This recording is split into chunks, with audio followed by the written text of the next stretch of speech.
30,000 men.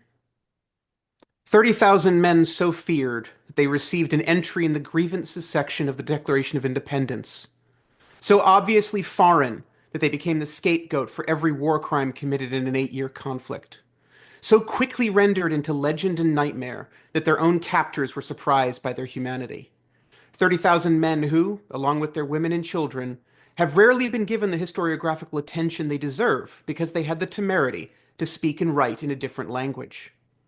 Tonight, we do our small part to help Friedericke Baer, award-winning author, multi-award-winning author, and professor of history at Penn State Abingdon, to correct that balance, delving into the human beings, the regiments, and yes, the legends that made up the British Army's German auxiliaries in the American War for Independence. This is the Hessians, Germans in a foreign land, Germans in a foreign war. Up next on the Napoleonic Wars podcast.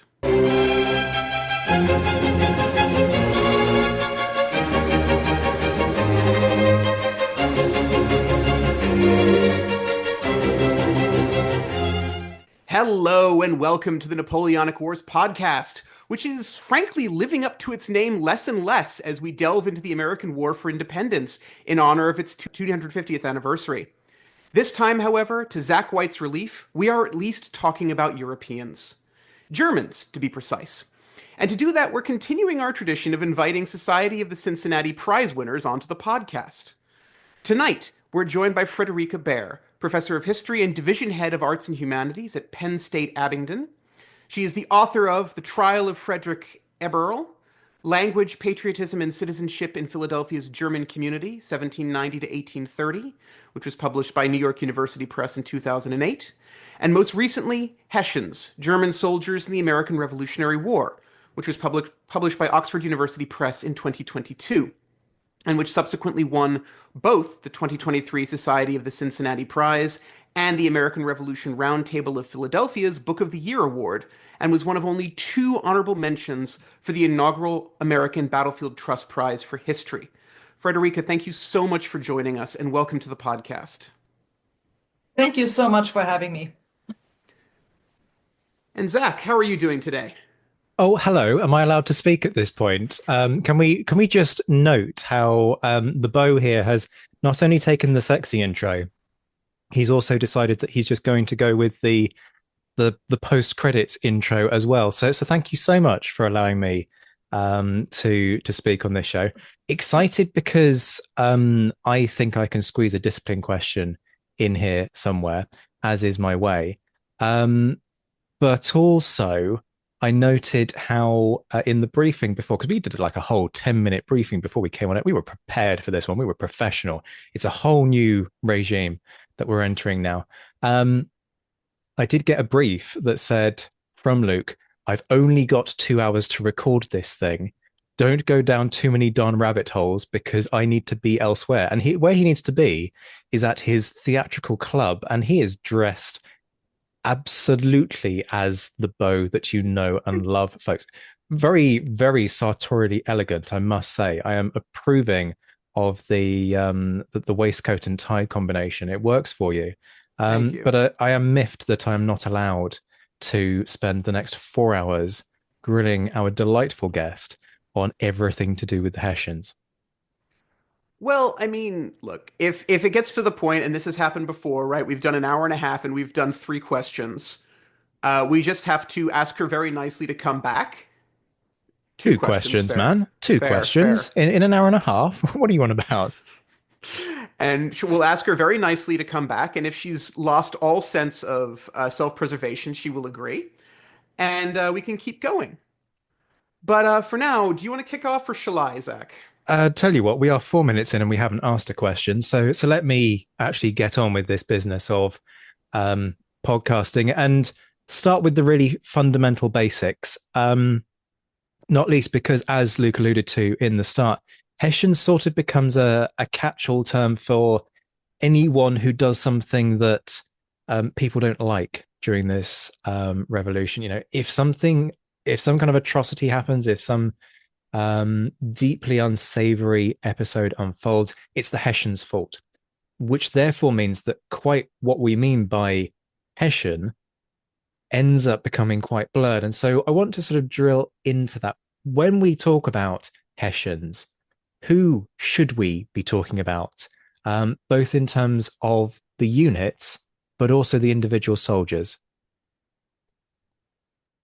Yeah, that is a great question. Obviously, my book is titled Hessians. And that is because since the 1770s, Americans and also British have referred to these German auxiliaries as Hessians, regardless of background or place of origin. But I think it is important to point out that not all Hessians were Hessians, so to speak.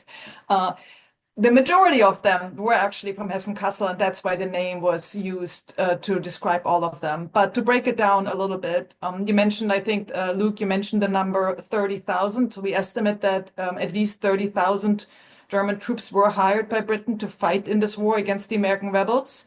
They came from 6 territories within the Holy Roman Empire. Hessen-Kassel sent at least 20,000 of these soldiers to America, so the vast majority, and that's again why the name stuck. But the other territories are Hessen-Hanau, Braunschweig-Wolfenbüttel, which sent about 5,700 or so, Ansbach-Bayreuth, Anhalt-Zerbst, and the small territory of Waldeck, which sent 1 regiment, which numbered roughly 670 men over the course of the war. They sent around 1,200 or so if you include reinforcements and replacements. So these troops, in other words, came from 6 different territories. They were all German speaking, so they had certain things in common. But they were not all under the same rulers, loyal to the same prince, and so forth. The other thing I think that's important to keep in mind when we use the term Hessian, which has, to this day, I think, kind of a little bit of a negative connotation, at least for some people. These people came from a wide range of backgrounds in terms of literally backgrounds in terms of trades, occupations, experience in war, aspirations, motivations, reasons, all of those things. So it is unfortunate, I think, that we tend to lump them together and see them as sort of this monolithic group. And in reality, we are really looking at a wide variety and range of people. I'd also like to just throw in before you hand back to you that we have a significant number of women and children who also went to North America with this corps. So that's something that's not unusual, as I think you know and your listeners know, for 18th century warfare. Armies often are like communities essentially, including men, women, and children. But that was the case here as well. So we have German women and children also going to America to take part in this conflict. This is beautiful because you have preempted my next rabbit hole. So that's marvelous. Very good. So, I mean, I have 2 rabbit holes. Stop rolling your eyes, Luke. You know how I operate on this show. I'm impressed that it's only 2, in all honesty. Well, hold my beer. There may be more incoming. It depends on where we go with this. But you've beautifully set that up in terms of the women and children. I'm very conscious that most of my knowledge of how the army operates comes from the Napoleonic era, where you've had a good quarter of a century of development. So for that period, and we're not talking about auxiliary forces there, we're talking regular army, it's 6 battalion wives nominally who can go with the regiment. When these German auxiliaries are being enrolled in the employ of the king, what are the rules in terms of women and children? How many are, is every man able to bring his extended family with him should he want to? And what do we know about these women and children as individuals? Yeah, they had quotas. There had a certain number of women that could be brought for each company or regiment. It varied a little bit by territory, but there is certainly a limited number of women that could be taken along, at least when we think about wives of soldiers. There are, of course, women who are hired specifically for important roles, for example, for the field hospitals. So not every woman that goes along is married to a soldier within the corps. We don't know exactly how many because the evidence is anecdotal. We have once in a while they're listed on an embarkment list, for example. They show up once in a while when records refer to provisioning the troops. But we only have estimates. I think hundreds of women go to America, but it could very well have been more than 1,000. Children, who know? We know that they're children. We know children are born on the voyage to America. Many more children are born in North America. How many total? We don't know for sure. I mean, it's one of the, I think, for anyone who's done research in especially, well, any kind of pre-modern or early history, and especially military history, the presence of women, we know they're there and they do show up, but it's very hard to actually find details about individuals, including often their names. We don't even know their names. We know they're there. They're referred to perhaps. There's a reference maybe to, the Grenadier Meyer, his wife had a son, but we don't even know her name. So what I pieced together is somewhat limited because of the nature of the records. We do, and again, some of your listeners might know this. We have one incredible source, a diary or memoirs, I should say, that was written by the wife of the commander of the Braunschweig troops. Her name is Friedericke Baer. She, after the return to Germany, published her memoirs in 1800. She's famous. It's the only known record by a woman with the German Corps that survives, like something like a diary.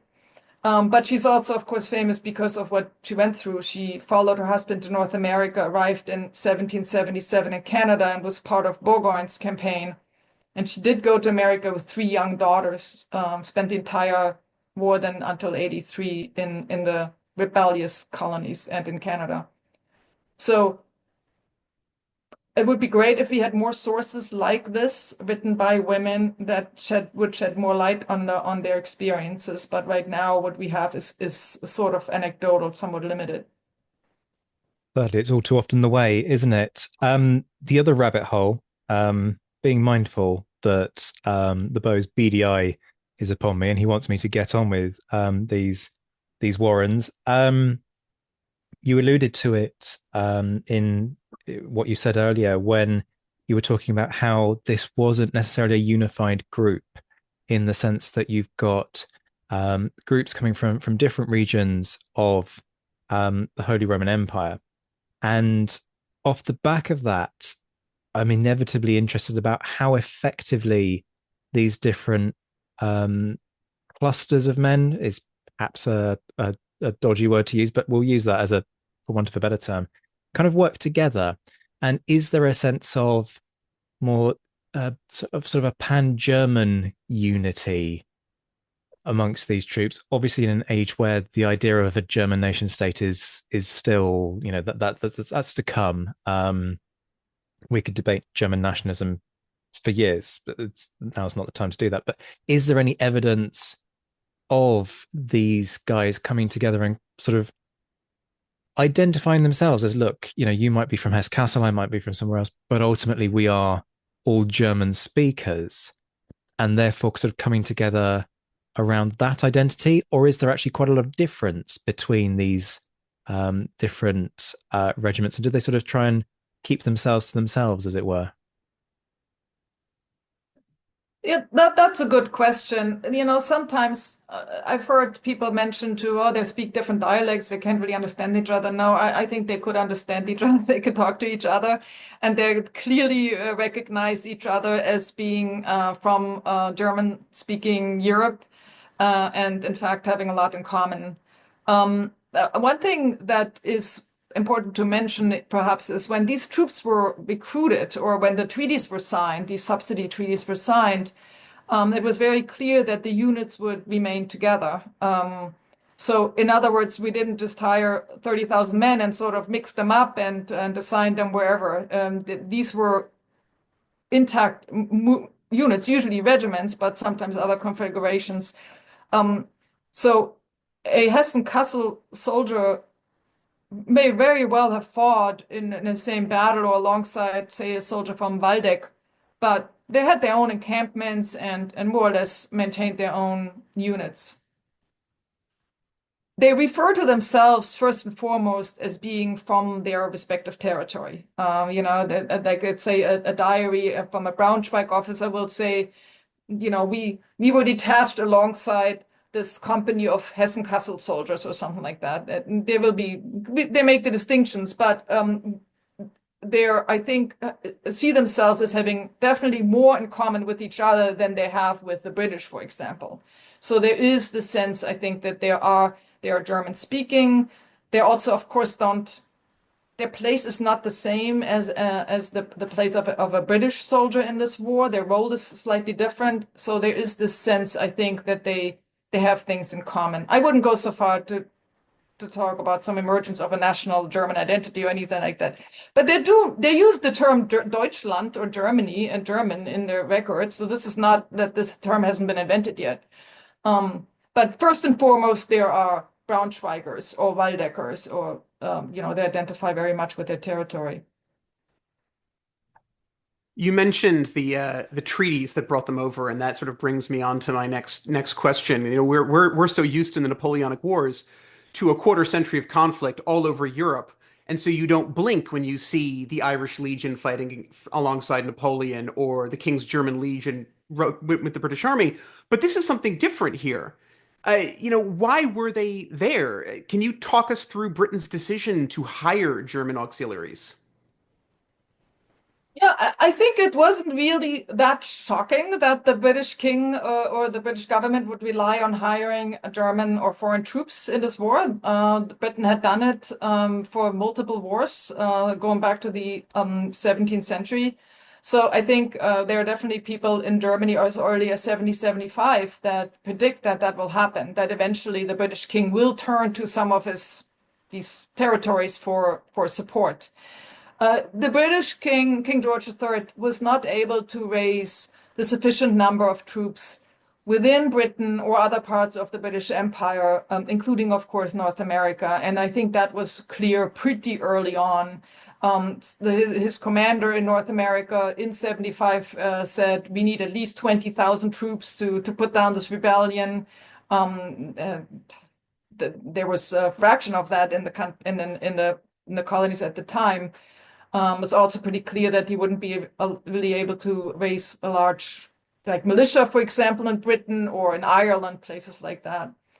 The king actually initially turned to the Russian Tsarina for support. He hoped to hire 20,000 Russian soldiers. Unfortunately, for him, the Tsarina turned him down. She had other interests that I don't want to go into detail here, but it was not a good option for her. And the king then tried to hire the Scots Brigade that had been in Dutch service for decades, technically still under British rule, but really had been living in the Netherlands for a long time. The Dutch did ultimately not agree to send them abroad. So he did what he had done many times before, the king. He considered turning to these German rulers for support. Now, some of them had already offered help. Definitely by the summer of 76, the French thought already by the summer of 75, there had been communications about potentially hiring German troops for this war in North America. So, as I said, not everybody was surprised that ultimately an emissary, his name is Colonel William Fawcett, is sent to Braunschweig and then Hessen-Kassel in late 1775 to enter into negotiations. My final point to that as well is that the king also used Hanoverians, as of course, as the Elector of Hanover, he was able to do that. But it's important to point out that these Hanoverians were sent to the Mediterranean to relieve British troops that could then be sent to North America. So Hanoverians are not considered to be Hessians, the way we use that term. This all ties in rather beautifully with an episode we did as part of our 18th century way of war series, where it was entitled The Mercenary's Tale. And we looked at exactly what you're talking about here, traditions of hiring mercenaries across European armies during this period, and equally the long-standing British antipathy towards large-standing armies and the challenges that creates. So if folks want more on those kinds of themes, then I urge them to scroll back through the catalogue and listen to that episode. But in terms of the reception that these guys get when they arrive in the colonies, Luke's kind of alluded to it in the introduction. There's a lot of antipathy in certain circles. There's also a question about reliability, reputation amongst the British. Talk us through the mixed reception that these guys get and the reasons behind that. Maybe I'll start off just very briefly mentioning that the king's decision to do this is extremely controversial in Britain as well. The opposition is very, very critical of relying on these, as you used the term, mercenaries, to fight what was essentially a civil war. So it's one thing to hire foreign troops to go to a war, perhaps with a foreign nation, but in this particular case, it's of course a war against fellow British subjects. So that alone is a big deal. I want to just use the opportunity to mention that I think auxiliaries is a better term to describe these troops, because mercenaries is often used to describe them, and I think it's a derogatory term, very intentionally employed, particularly by the Americans, because they are trying to suggest, and that's the language they're using in terms of reception, that's the language they're using before the first German troops even set foot on American soil. As soon as they hear rumors that this is going to happen, they're going to use this as a tool first of all, the Patriots will use it as a tool to rally support for independence in the spring of '76. And then they will certainly also use it to motivate American men to take up arms against these invaders. And so that whole image, just the rhetoric early on, is extremely negative. I mean, these are brutal invaders. They will plunder your homes, burn down your villages, rape your women. And that image will stick around for quite a while. But at the same time, already, again, before the first German troops set foot on American soil, you also have descriptions of them as innocent victims of ruthless princes who are essentially selling their subjects to indulge into lavish lifestyles, sort of the representations of tyrannical rulers. And if that is the case, then the Patriots argue, then we really need to pity these men because they don't want to be here either. In fact, they're maybe not so different from us. They are being oppressed by these tyrants. So already in the spring and summer of 1776, you get that particular image as well. In the summer of '76, the Americans will publish the first of what will be several invitations for German troops to desert, and in return for promises of property and liberty. So from the beginning, these two sides, a brutal invader, we need to defend ourselves, horrible, but at the same time, innocent victims, we need to welcome them into our communities. And then, that latter image will prevail, especially after the Battle of Trenton in December 1776. I don't think the image changes overnight, but then you gradually become, that horrible negative image begins to fade away, and the more sympathetic description will become more dominant. It's funny as you're talking through sort of all of these fears of, bringing in foreign troops and, what are these guys going to do? These people can't be trusted. It immediately makes me think about it sounds effectively straight out of the English Civil War playbook, where there are lots of comments about, the king is going to bring in these foreign forces from France or Spain, these Catholic forces, and you can't trust these Catholic people. And it just reinforces that conversation that we've had in the past on this show about the extent to which you can argue that the American War of Independence is a sort of a sort of English Civil War 2.0, in the sense of the fears culturally are very similar, and that shouldn't surprise us. that much, really, should it? But it just kind of adds to that conversation about quite how this conflict should be remembered, right, Luke? I mean, you're the memory guy. Yeah, I feel like I should apologize to Friedericke. I should have warned you that Zach is under contract that every time we do an American Revolution episode, he has to ask a question about whether it is in fact a proto-British Civil War. But in this case, I think it's a very valid point, right? I think a lot is, there is that language in there, and I find it the way it changes is very interesting. After Trent and all of that, and the British the Americans sort of realizing that, hang on, maybe there's a tactical advantage here. I mean, there is from the beginning, right? There's a tactical advantage in terms of PR from the very beginning that you talk about, but an actual way we can, almost in the same way that the British are looking at recruiting slaves to strip the Patriots of their power. The Patriots are looking at recruiting the Hessians away to strip the British of their power. I can tell you one thing: the German records, including letters, dies, and so forth, do describe this as a civil war. To them, it looks like a civil war. They're really having a hard time figuring out, or let's put it like this: they look at it doesn't look like any other war that they are kind of familiar with. And they're puzzled for the most part what exactly is happening, who's on whose side, and why are they destroying their own towns, those kind of things. Absolutely. In terms of the Americans trying to get the Hessians to desert, I think, yeah, it is an effort. Part of it is definitely an effort just to weaken the enemy. Obviously, if you get the soldiers to run away, that's great. But there are no real officially sanctioned efforts to recruit them into the American military until a little bit later in the war. So these soldiers are not running away and joining the Continental Army or anything like that.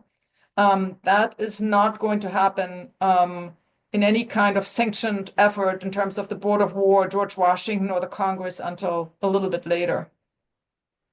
I guess all of this begs a question then. We're talking about how the Americans perceive these guys, but equally, how do the British feel about these troops? And, rivalries and xenophobia, they're baked into everybody throughout this period. Is there this sense of one-upmanship that the British sort of turning around and thinking, oh, we don't need these Hessians, these sort of guns for hire.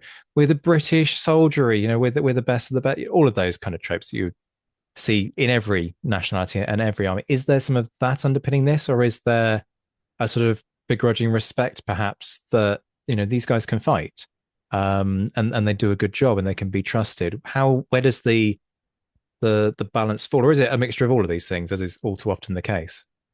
You see all evidence for all of that in a way. You definitely you do have occasions where British commanders are blaming Germans for losses or defeats, and I think some of it may be justified. Some of it may just to protect their own reputation. I mean, Burgoyne did this after he comes back to Britain and explains why this horrid disaster at Saratoga happened, and he kind of suggests, had my troops been all British, this wouldn't have happened. Things like that. And the German commander issues a long statement and be like, wait a second, this is not true. I did this and that and da da da da. So you do have occasionally that kind of assigning blame, but it's hard to tell really whether that was necessarily justified. I'm sure it was justified occasionally, but I'm just saying it's hard to figure out exactly. The British do occasionally also, of course, give credit to German troops or units. The Jäger, sort of the light, sort of the equivalent to the American riflemen, are getting a lot of respect. They are involved in many encounters, large and small, and they are very effective in this American war, and this sort of because of the terrain and the style of fighting. So they are generally held up as being performing very, very well. And then you have individual battles that say, for example, the successful assault of Fort Washington in the fall of 1776 in New York. where the Hessians play a major role, including the brigade under Johann Rall, who will be mortally wounded at Trenton later that year.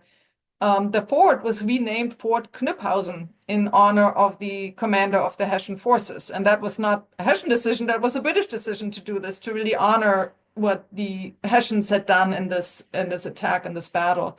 So we do have some evidence like that. I do want to mention, though, when you look at where the Germans are and how exactly they are deployed, it's kind of interesting because we have quite a few campaigns where maybe a third or maybe even a half of the corps is German, so substantial numbers. And by the way, by 1781 or so, we estimate that about 1/3 of the British regular army strength in North America consists of Germans, so it's a large proportion. So we have those numbers, but we also can see it in certain situations that larger proportions of forces on garrison duty are German. In Canada, for example, I mean, we have thousands of troops. They spent the entire war in Canada when there's nothing really going on anymore. We have German garrisons in Savannah, Georgia. Of course, the Germans that are sent to Pensacola. That indicates that there are certainly times when commanders like Clinton didn't necessarily think that the best use of the German troops would be in combat, that maybe they're better suited for garrison duty. It's hard to avoid that impression. I'm inevitably reminded, and it's now Zach's turn to roll his eyes, of all the debates about the credit after the Napoleonic Wars, especially after Waterloo, which is my pet topic, of, sort of the Anglo-Dutch, the Prussians, all of that, and who wins what and who wins who, and all of that. But in a show of remarkable restraint, just to show as an example to Zach, I'm going to not go down that rabbit hole. I have two questions that your work what you said just opened up. And I think I'm going to go with the really classic one first, right? So in much of the scholarship of the war, at least the stuff I remember reading from my orals and things like that, there is a great deal is made of the Anglo-German language barrier. Now, how much that is legitimate and how much of that is historians basically trying to excuse that they don't speak German is an interesting question. But I'm curious, how real were the problems caused by it? How often did you encounter mentions of this? Yeah, I mean it's real.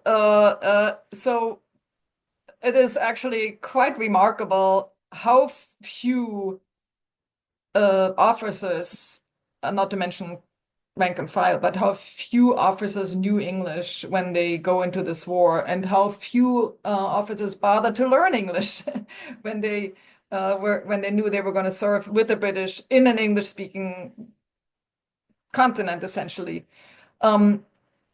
I think they assumed initially that, they would get away with French. Not everyone knew French, but many knew French. So obviously the lingua franca of military Europe at the time.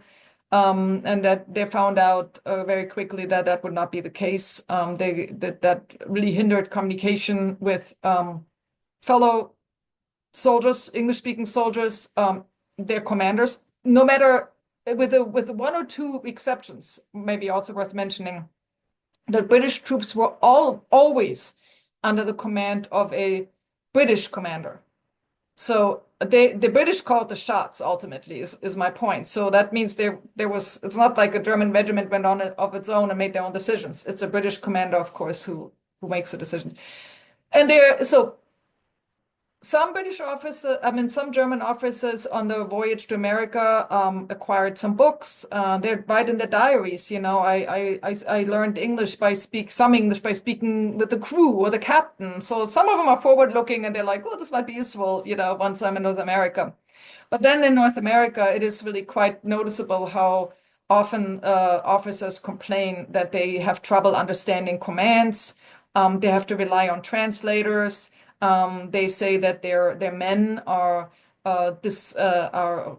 concerned that they might not be able to follow orders correctly because they don't understand them. So There are officers occasionally, I don't want to generalize too much, but occasionally who will ask to be relieved of a command in a certain place because they felt their language skills were not up to it. So the language barrier is there. Now, the wars, I mean, the Germans are there from 76 to 83, and many of them are actually there the entire time.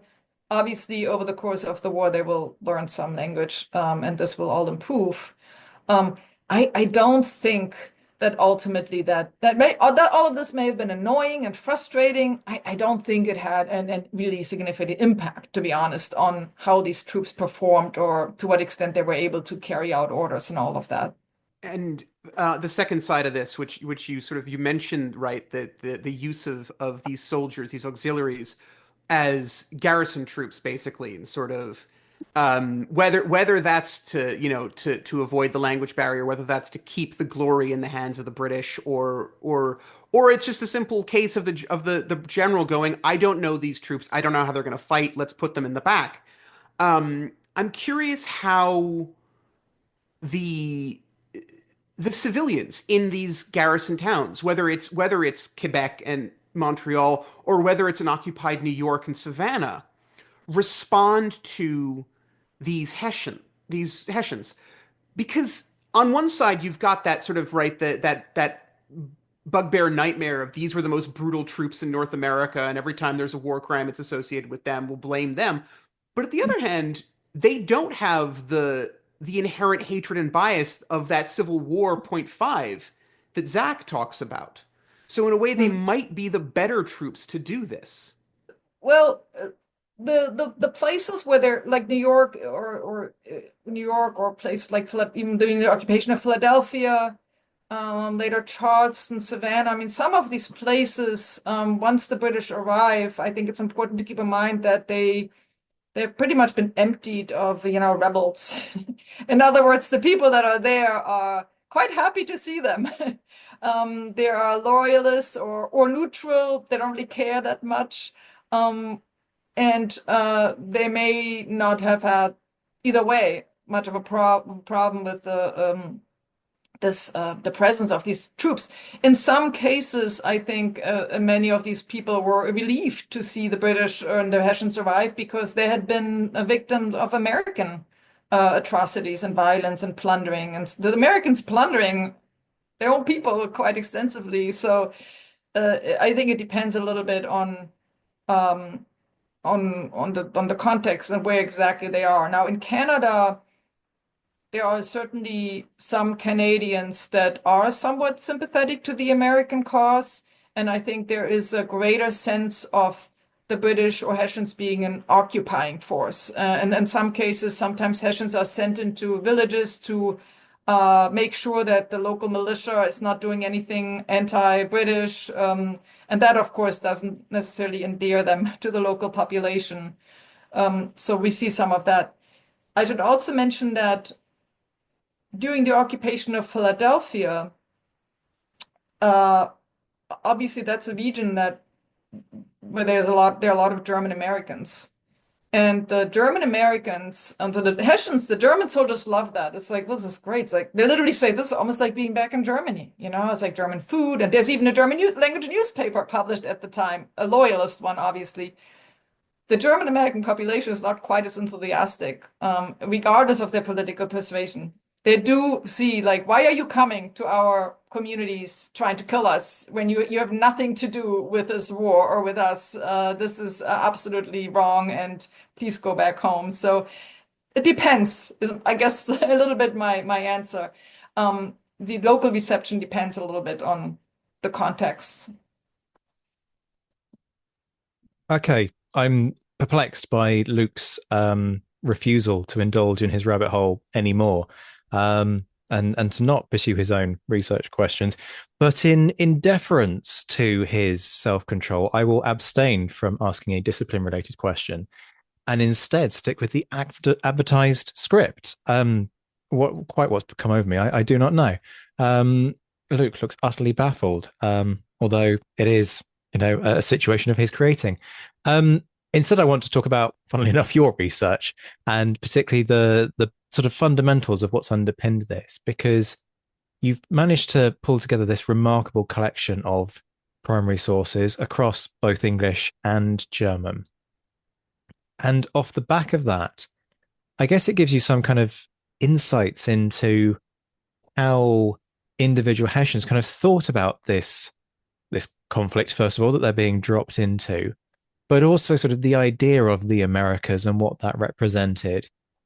And also, what they thought about their time and their experiences, and how they sort of processed all of this, traveling across an ocean that ordinarily they probably wouldn't have crossed under sort of normal circumstances, being dropped into a landscape that is physically different from what they're used to in Europe, in a conflict where they don't really have an axe to grind on either side. They're just kind of slightly bemused, perhaps, at what's going on around them. Talk us through what you've found as you've sifted through all of this data.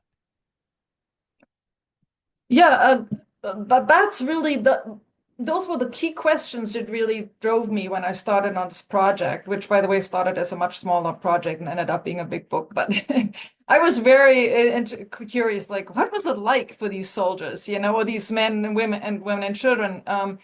At the time,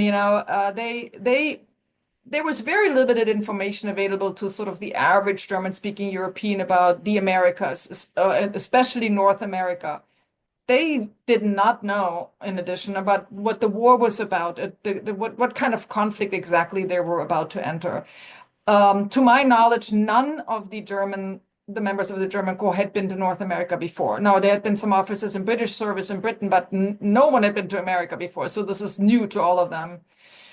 We do, by the way, as a side note, have evidence that a few soldiers and officers and other civilian, and also civilian, and like a chaplain, for example, or a surgeon, signed up for this in order to explore North America. They saw this an opportunity to travel across the ocean to learn more about this amazing continent. They weren't necessarily that interested in fighting this war, but they saw it as an opportunity to learn more. In any case, so they don't know much. They certainly, all of them feared the ocean voyage also, which I talk about in my book. It's its own topic. It's very daunting to cross the ocean in the 18th century. So when they get here, what do they say? What do they see? What are the impressions? The initial impressions are very, very positive. Then the first German troops who set foot on American soil actually arrive in Canada, the Braunschweigers and the Hanauers, the first Hessians, so to speak, Hessen-Kassel, and then also Waldeckers arrive in New York, and of course they participate in the fall 76 campaign and all of that. And these troops, the latter, the one that arrive on Staten Island in that area, they're just blown away basically by the richness of the land, the prosperity of the people, and basically what they find is very quickly is what is going on. These people are living so well, especially compared to the average, farmer back in Germany. Why are they rebelling against this king under whose rule they've obviously done so well? So that's one of the things that comes up early on. There's real sense of confusion about what the rebels are up to. I do want to mention that the natural landscape, the climate, the terrain, all of that, the animals that they encounter, they're all curious about what they find. They don't always like what they find. So the Mid-Atlantic colonies, New York, Rhode Island, impressive, but then Canada, of course, very cold. Georgia, West Florida, very hot, lots of mosquitoes. They're less impressed with these regions. I just want to point that out. But anyway, but this skepticism then, when thinking about what they think of the war, also leads them really to wonder again what the war is about. That is reinforced by early experiences of Americans destroying their own habitations, as the Hessians call it. The burning of New York in September 76 is a great example of this. That just adds to the confusion, like, why are they doing this?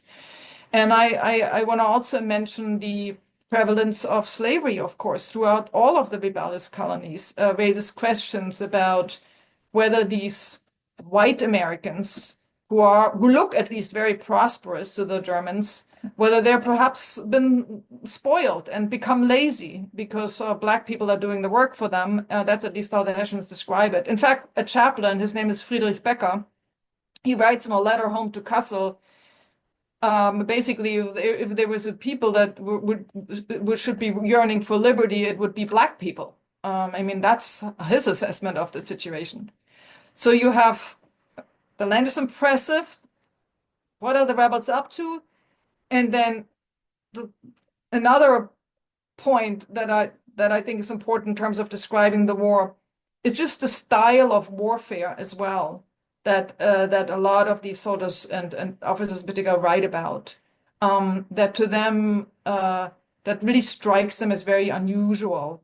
The sort of the hiding behind hedges and trees, and shooting at the troops past the enemy passing by, that kind of stuff. The Americans didn't invent this type of warfare, but the Germans hadn't really experienced it to that extent. They comment extensively on what they really feel is not the right way to fight a war, basically. The Americans breaking all the rules, and they will have to adapt, and they will adapt to that. So that's another area that gets a lot of attention in these records. I mean, in that they're somewhat united with the British. There's all those "it's damn unsporting" comments and all of that. Well, hang on a minute. You guys defy kind of the whole winter quarters thing, and you're fighting battles over Christmas and New Year and all of this. It's terribly it's uncivilized behavior. I know. There's not even a break for cricket and tea. Absolutely, I despair. No, that's absolutely fair. I'm intrigued by this sort of on one side very rich lifestyle and sort of done very well. Some of the land is quite beautiful, and on the other side this sort of the slavery problem.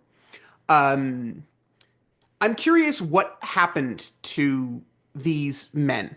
These not even these men, these individuals, right? This roughly 30,000 auxiliaries plus at least several thousand women, children, etc. Did all the ones that survived go home, or were they incorporated one way or another into the wider melting pot of the Atlantic world? Most of them go home. So the breakdown that we have, it's more or less based on 19th century calculations, but I think it's a pretty good estimate. So we're starting with 30,000 men. We estimate that maybe 1,200 or so were killed in battle or died of wounds, which is obviously a small number. It's very typical. Most of the people that die of disease or by accident, and that number is maybe around 6,400 or so over the course of the war. So we estimate that leaves around 23,000 or so survivors, basically. We estimate that 17,000 of them went back to German-speaking Europe. In other words, the vast majority. And there are many reasons. Sometimes when Americans ask me, like, first of all, there's an image out there, perception out there. Didn't they all stay here? They loved it so much. They all stayed in America. There's many reasons why a member of the German Corps would have gone back home. Your family back home. If you left, obviously decide to stay without permission, you're considered a deserter, and you would lose all the property. Your family might get penalized for that. You would be dishonored, and so forth. So you also obviously didn't know, if you stayed here, how exactly your new American neighbors would treat you. Now, they might say in their broadside, you can settle here and you get 50 acres and all of that, but can you be sure that this will really actually happen? Yesterday you fought against them, and today you're supposed to be their neighbor. So 17,000 went back home. By the way, we don't know exactly how many, but several hundred Americans and Canadians go with them, including at least 200 Black men, women, and children who obviously felt this is a great opportunity, perhaps, to make a better life for myself in Europe, because in America I don't have much of a future. So that leaves maybe 5, maybe 6,000 that remained here. We believe that half of them actually settled in Canada. Britain offered land grants, attractive incentives to settle in places like Nova Scotia, Ontario, and Quebec. And some of the Hessian troops or German troops accepted those incentives. And again, I mentioned earlier, kind of in passing, that several thousand troops basically spent more or less the entire war in Canada. Now, some of them, they married Canadian women, they got used to the lifestyle, they liked it, and they were just a significant number of them just decided not to report essentially for, the voyage back home. Uh, what what we know in terms of how they fared, again, it's somewhat anecdotal, but I think they did, and they collectively do quite well in Canada, not so much because of the climate, but the ones that decided to stay in places like Maryland and Pennsylvania, very German dominated, from what we know, did quite well, were quite successful in terms of economically, and they married local women, and raised families. Uh, so, uh, so the proportion is not insignificant, but it's not as large as some people sometimes assume. What's been a running theme through this episode has been the way in which these auxiliaries are kind of both inside and outside of this conflict, and they have that kind of dual status. But of course, there are other folks wrapped up in this conflict who also have that similar kind of inside outside status. And I'm thinking here about, firstly, Native Americans, but also the enslaved population that we've alluded to already in this episode. Um, how does reading about this, researching it, and for you writing this book, how does that change your perspective on, I guess, both the wider war and the wider period? Because we focus so much in the mainstream discussion of this conflict on Britain versus a fledgling United States and the politics and the exchange of musketry, and other folks end up sort of being pushed to the periphery. And don't get me wrong, great work is being done to bring them back into the conversation. But having looked at all of these factors, has it changed your perspective and your views on the wider war and the period as a whole? Yeah, I think that's a great question. I completely agree with you. We had these are people who, yeah, they're both they're in the midst of war, but at the margins at the same time. They're not invested as much. They're not as much at stake. Obviously, they're not British nationals or anything like that. You could argue they don't, aside from maybe personal honor or promotion or whatever, they don't have much to gain. As their territories don't have that much to gain from this. Um, one great advantage with working with these troops is the sheer body of sources that they're created. It is a huge volume. You mentioned I've used a lot of it, but there's thousands of letters, dozens of journals, official records. So that's something that, of course, we unfortunately don't have when we're talking about Native Americans and enslaved people. It's very limited what we can go by. We usually have to rely on what other people say about them. In this case, we actually have their own records. So to me, what really happened when I got into this topic and read these records, these very personal accounts, first of all, it humanizes the whole thing. I mean, you really begin to see these individuals um, uh, who have all kinds of experiences and all kinds of, in many cases, very tragic experiences. In some cases, also really a good time. And there's a lot of, believe it or not, there's a lot of joking in this material. There's a good sense of humor. Um, to me, what it does is so it humanized this war, which is somewhat distant to us, especially for Americans. Many Americans, I think, don't necessarily look at the American Revolutionary War as a particularly violent war. And it was a very violent war, and these records remind you of that. It brings in regions that we tend to overlook. when you're looking at the Germans, and you need to pay attention to the thousands that were in Canada, I already mentioned, Quebec, Nova Scotia mainly. You also need to pay attention to the Waldeck Regiment that was sent to Pensacola to defend West Florida, which was loyal from Spanish threats. And then, of course, absolutely devastating. It was decimated, that regiment. Spain did win this battle and then the siege of Pensacola. That regiment also had a stopover on Jamaica. So it brings in that part of the world. So just the geographic range, and I'm only focusing on North America here, is, I think, important. Not to mention the impact of all of this on thousands of families and communities also in European and German-speaking Europe. Just the war, the decision to hire these troops brings in continental Europe in a way that I think people have not necessarily appreciated. Another aspect is a couple of more things I want to mention. Is when we talk about the American Revolutionary War, sort of the dominant story is, Concord and Lexington, and then we have maybe Bunker Hill, and then, Trenton and maybe Saratoga and Yorktown, and the war is over, more or less. Heavy focus on the North, very little really understanding of what I think the war is much more.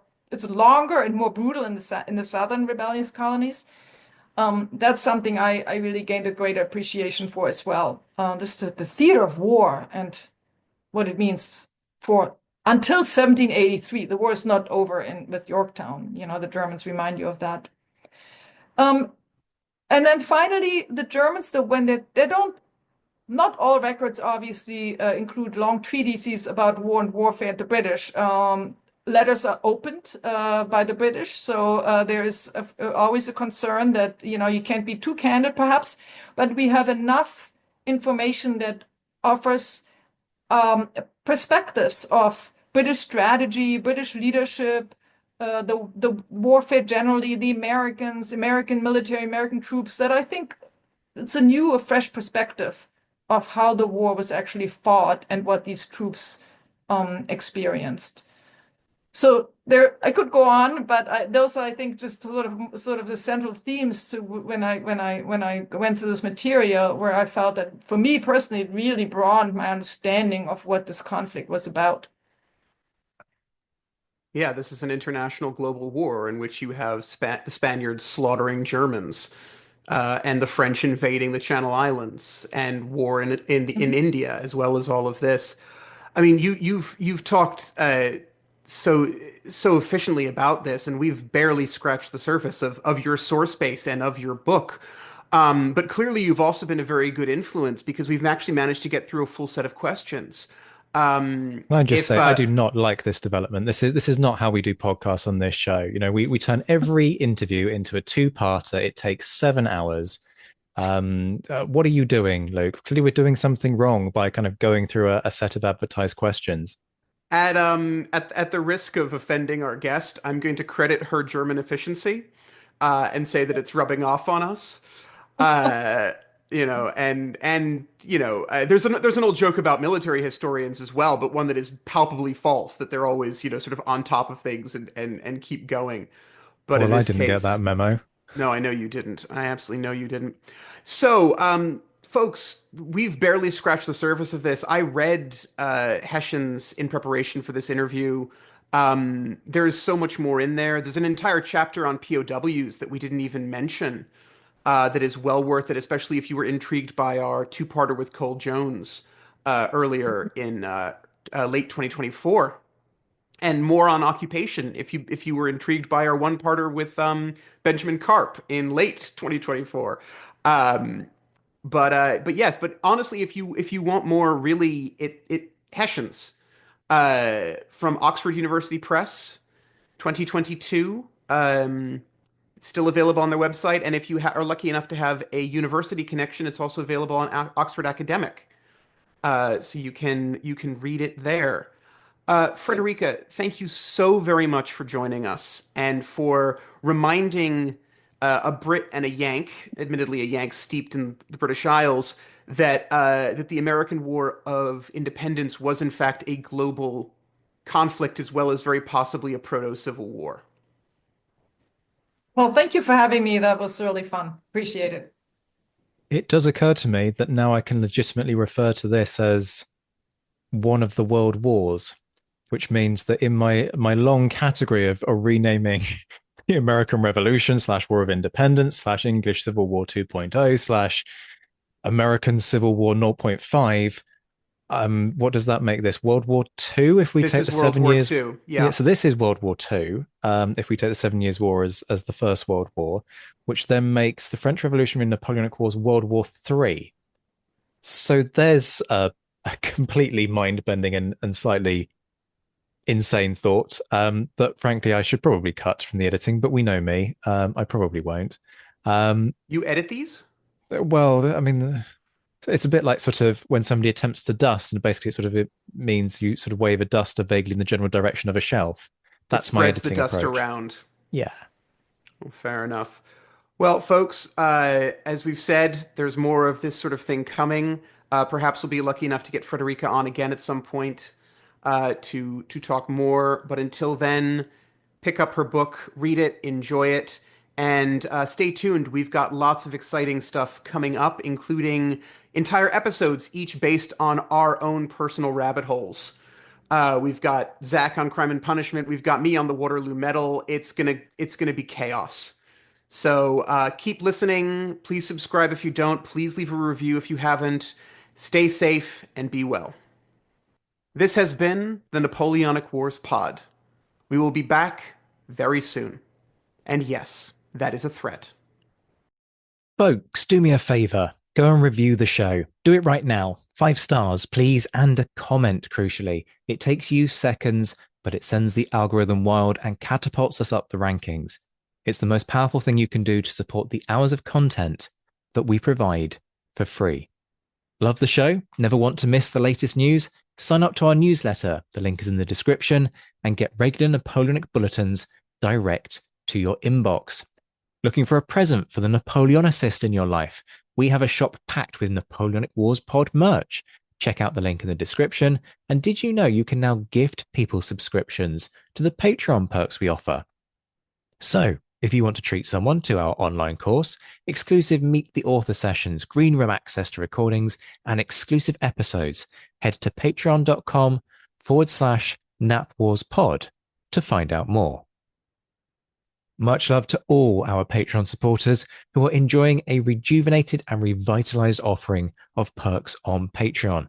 Head to patreon.com/the Napoleonic Wars Pod to find out how you can join a buzzing community of like-minded Napoleonic nerds who are enjoying things like courses, socials, book clubs, green room access to recordings, early releases, exclusive episodes, and much, much more. Their support is empowering us to triple our output and keep you entertained with Napoleonic nerdery on a near daily basis. Prices start from just £2 a month. So if you can spare the cost of a cup of coffee each month to support us, it would mean a huge amount and might even fund some documentary work. Shout outs to our patrons who, at the time of recording in mid-January 2024, were in the mentioned in dispatches tier: Brendan Teeling, Beatrice de Graaf, Lynn Dawson, Jim Deary, Josh Keeney, Colin Fieldhouse, Stephen Colson, Jim Getz, Stephen Gillen, Hugh Brennan, Alistair Campbell-Grieve, Andy Meakin, Mark Anscombe, Rob Coughlin, Bruins Girl, Noah Fink, Miles Reedy, Nick Overland, Graham Goodwin, Chris Pramus, Anthony Gumbau, Anonymous American, James Fluick, Natasha Hobday, Rod Schwager, Chris Kimball, Gary Dennis, Ted Andrews, Richard Anderson, Arthur Forgy, Sam Moore, Wyatt Pollock, Carol Dixon Smith, Roland Shark, Giovanni, Jean-Baptiste Van Merlen, Darla Vincent, Peter Findley, Jeff Maple, Ian Harding, Indiana Fats, Joe Ayres, Robin Brasher, Daniel Friedman, and Jonathan Willets.